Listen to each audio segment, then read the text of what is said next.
Quote, "We see and hear and otherwise experience very largely as we do because the language habits of our community predispose certain choices of interpretation."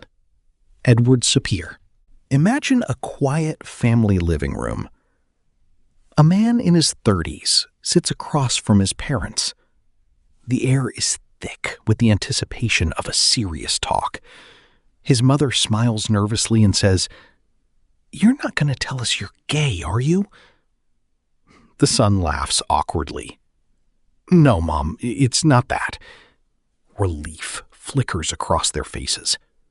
Then he drops the bombshell. "I love girls. That's what I've been trying to tell you." His father chuckles. "We know you love girls, son. That's not exactly news." The son takes a deep breath. "No, Dad. Not women. Girls." A long, incredulous silence follows. Then the inevitable translation. The only concept available in modern English. "You're saying you're a pedo?" In that single, crushing exchange lies one of the quiet tragedies of our time. The near impossibility of articulating something for which there is no terminology. In this case, a very specific and beautiful form of platonic love, with historical precedents, directed toward girls, delectio puellarum in Latin. Any attempt to reference it will be immediately pathologized, as you're probably doing right now. This is because there is no accepted social script, no neutral identity label, and no shared vocabulary that allows the conversation to land anywhere except suspicion or alarm.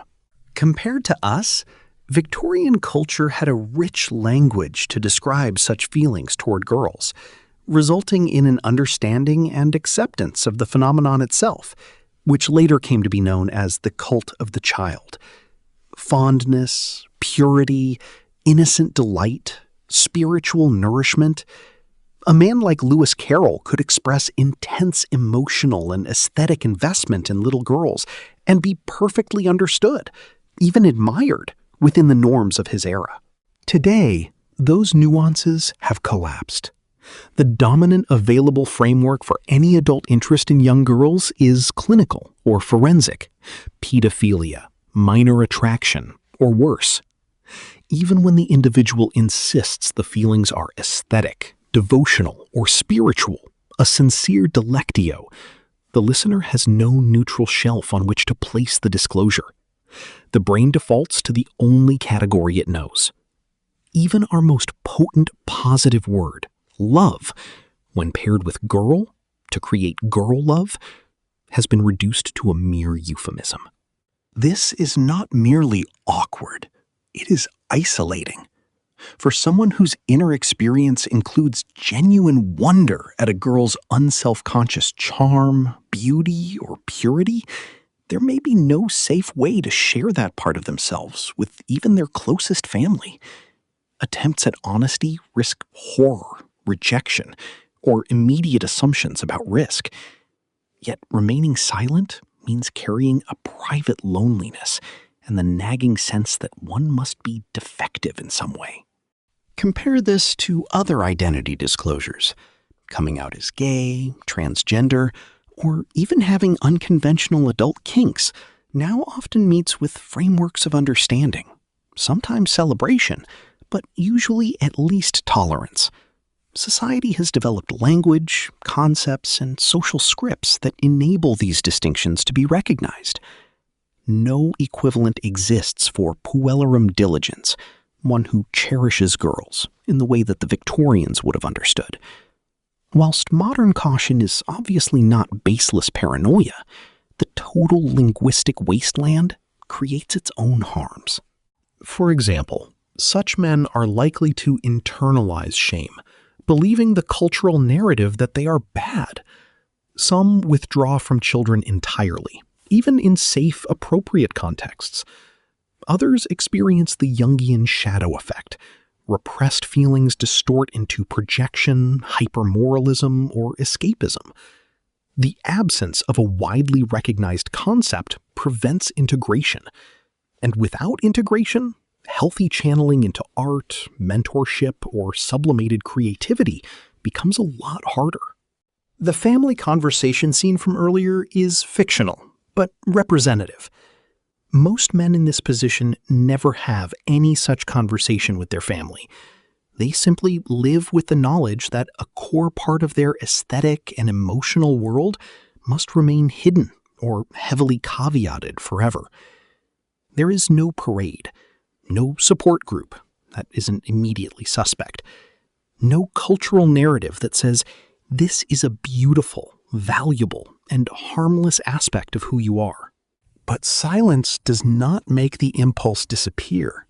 It drives it underground, where it is more likely to fester or distort. A culture that offers no translation for delectio leaves its members without tools for self-understanding or ethical navigation. Everyone loses. The individuals carrying the feelings, the families who sense something unspoken, and society, which forfeits potential contributions from men who might otherwise have channeled that tenderness in a positive way. We don't need to invent a new sexual identity, because this isn't about sexuality.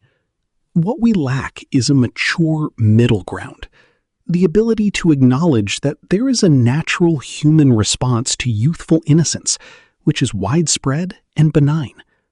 This is not a new phenomenon, but a well-documented reality. Until we recover or create better terminology, better concepts, these painful, awkward, and often aborted coming-out conversations will continue. Fathers, sons, and families will talk past each other, trapped between outdated Victorian sentiment and a modern vocabulary too narrow to capture the full spectrum of human tenderness. Decent, loving human beings deserve better than to be forced into a box that not only doesn't fit, but which is an insult to everything they stand for. Yet, there is no solution until we first admit the poverty of our language in this area. Only then can we begin building concepts that enable us to see the truth, one which nobody would have any reason to condemn. Thanks for listening. For more content like this, please head on over to my Substack, link in description. I'll see you there.